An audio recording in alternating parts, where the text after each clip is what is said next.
Well, hey there, YouTube. It's Petey. You caught me in the kitchen. So, part 5 or 6 is it of making the amp. I tested this amplifier today, and there was a catastrophic failure with the power amp board. I tested that, and after it exploded, I put probes on continuity test in between the output, the speaker output, the minus side of that, and then the main ground. And I got continuity. Now, you're not supposed to have continuity on a Class D amp on the output ground. The output ground is separate from the input ground or the power ground. You cannot connect those. If you chassis ground it and your speaker jack is chassis grounded, it won't work. It shouldn't blow it up. But the other thing with that amp, and I'm not saying wasn't something I did wrong, but it was really weird. The heat sink was crooked. And then I touched it and it was wobbling around. So I've noticed this every Class D amp board that I've gotten from China, where the heat sink wobbles. From now on, when I get one that wobbles, it's going as a return. I'm going to immediately return it because they're all bad, and they're also, this isn't stable, this Vero. So I mean, it was a clean build, but something's not right. Something's not right.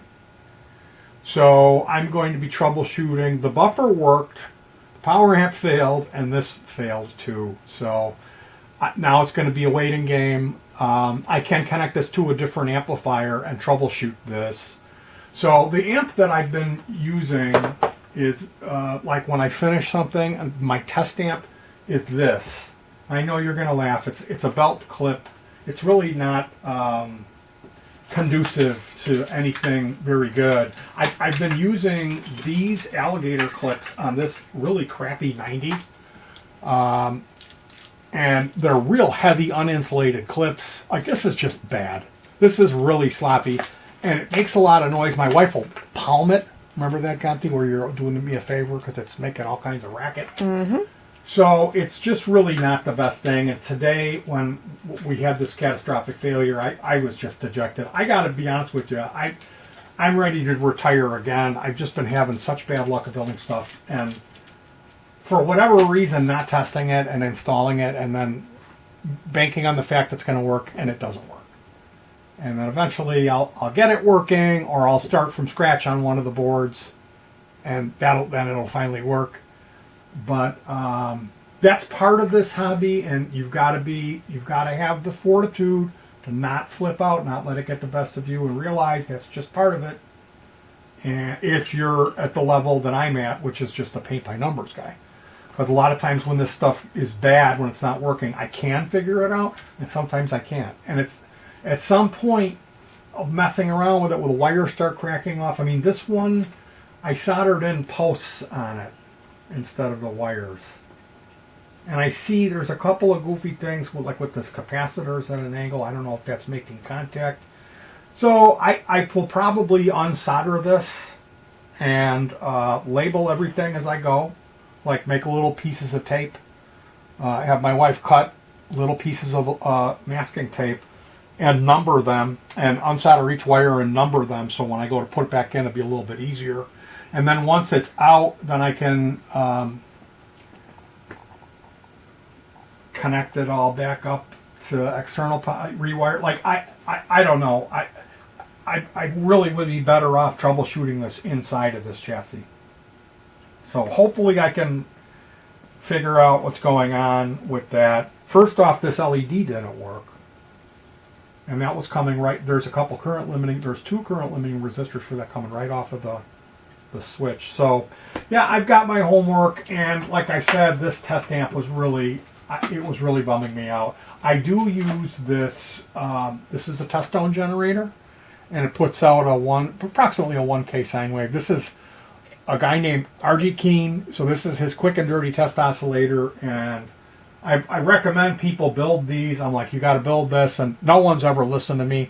So I'll tell you what, here's one. Never fucking build this. You're an idiot if you build this. You'll be like Petey, which is bad, because everything Petey does is wrong. He's a goof. His amps blow up. They don't pass signal, blah, blah, blah. So today what I did was I built myself a partner for this. This is something I've been wanting to do for, I cannot tell you how long. is build a partner for the, we call it the Bitches Love My Switches because that's the sticker that it's got on it. And this is going to be called the T-amp, the test amp. And we have Kita here. Kita, buddy, are you okay? You want to be in the movie? It's you, Gwangui. He's a Gwangui boy. Kita's on a new feeding schedule that my wife has It's probably failed by today. instituted, and so he has been extra vocal because he's a Gwangui boy. Oh, poor baby. Come here. It's okay. Come here. I won't get to you. Oh, Kita, it's okay. Oh, he doesn't like the dad. I know. Poor. Want to go? Give me a hug. I love you. Yeah. I love you, baby. So here's the test amp. We'll turn the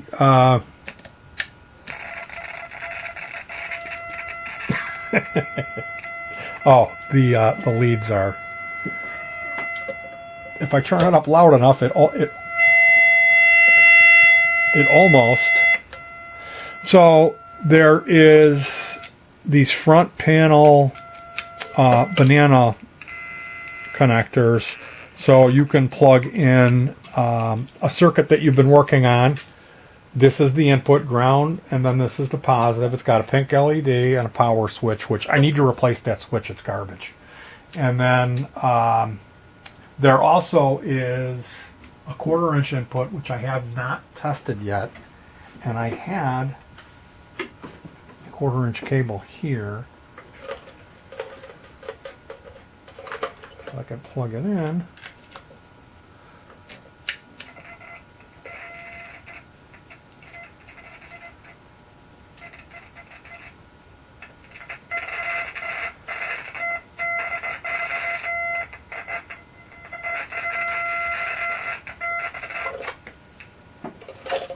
Is that a bad jack there?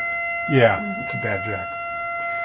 So there is a 1/4-inch input, so you can use either one, and it's got this really nice aluminum volume knob, and there's a built-in speaker. The power source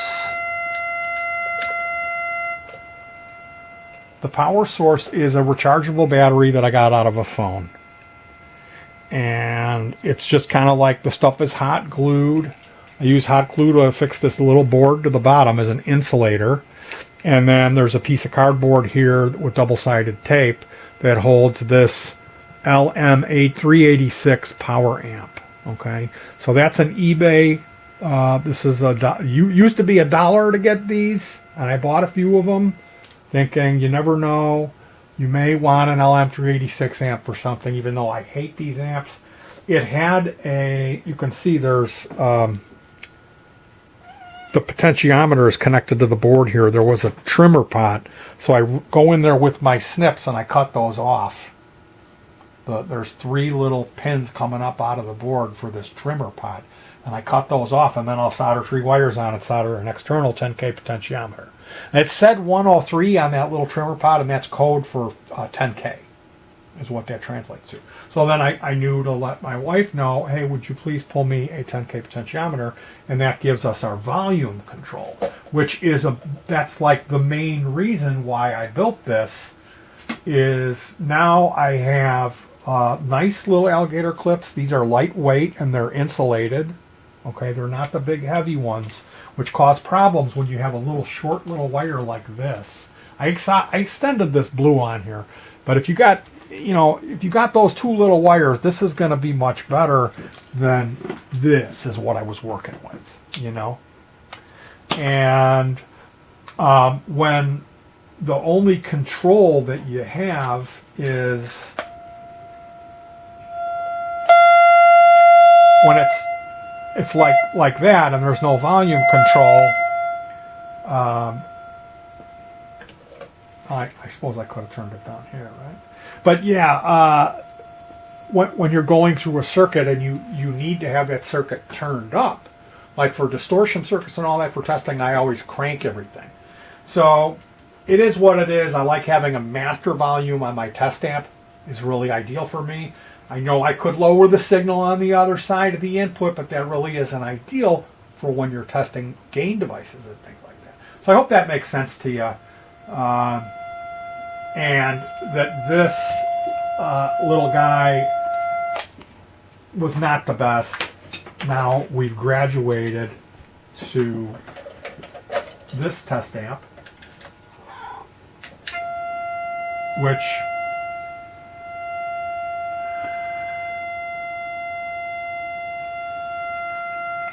keep in mind, it's not like, I know it doesn't seem that loud, but it's really, this is like, I designed this so it would be, so I could turn it down to this, so I could have it quiet. That's the test amp volume that I really want to have, is so I can still have a conversation. And like what's going to happen next is I'm going to hook this up to this and play around, and then it's not going to be Deafening. And we're going to feed Kita.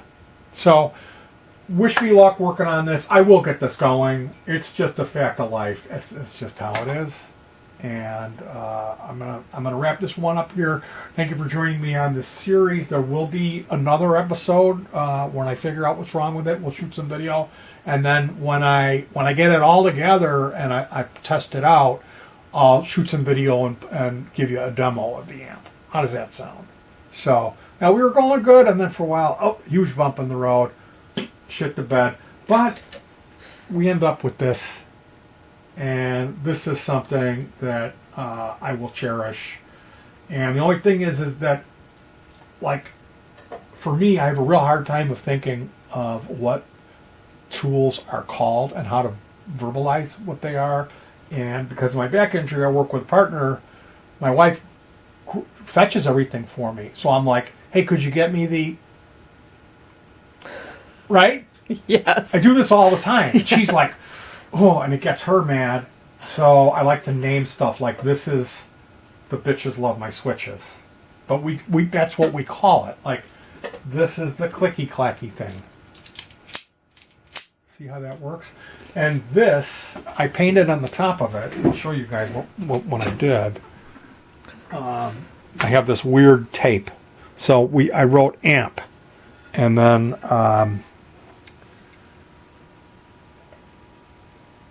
I think I'm actually going to call it the test amp. But yeah, I got to remove this, and then you'll be able to see my artwork where it says amp. It's actually supposed to say test amp, T amp, but I wasn't able to. I wouldn't fit, like with this tape. The letters they come out so big. I would never have been able to have fit that T and the letters AMP. So it's just right now, it's just amp, although I will be calling this the T amp, the test amp. And me going over this in such great detail now is going to help me in remembering that further down the road when I'm struggling to find the right words of what I'm asking for.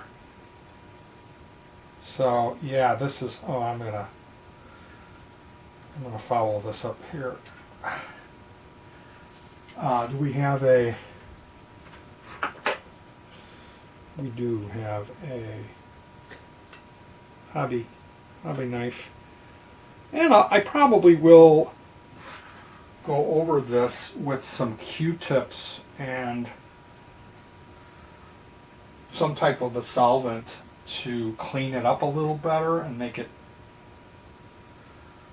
a little bit more presentable. The thing is I didn't really...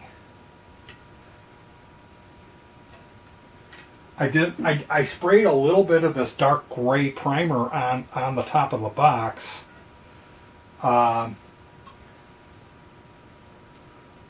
So if I go at it with a bunch of solvent, it's going to take that, it's going to remove that off, and you're going to be going back to the base color, which is a lighter color.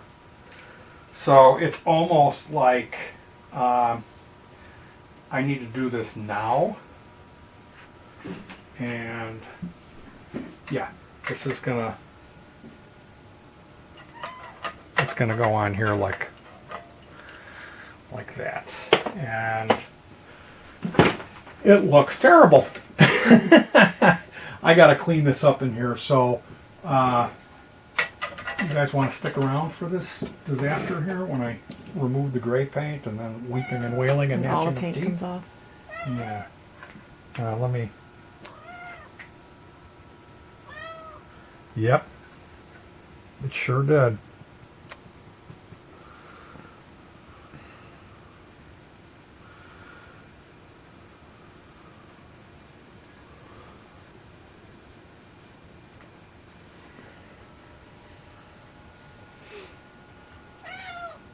Oh, little baby, little baby.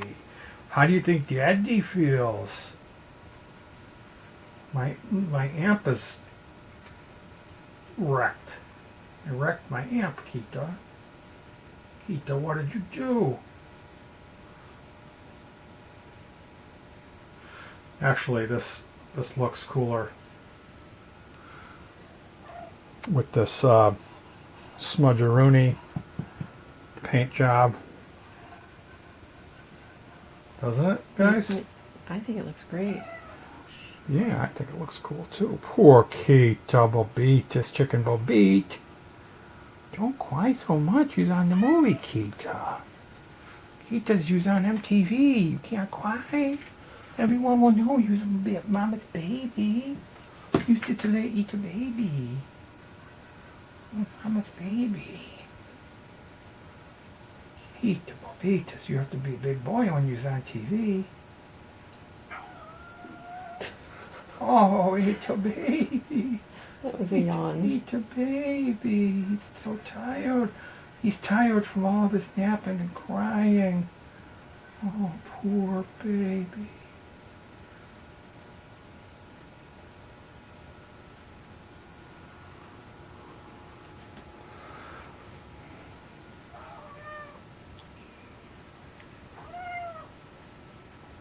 Yeah, it's my eat a chicken will beat.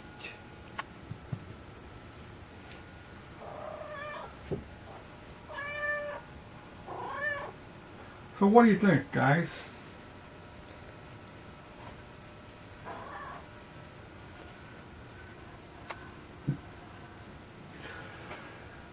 I think that's it. The amp. Well, it is what it is, and I think we're just about done with this one. So I will talk to you guys soon. Try to stay warm, feed your pets, and peace.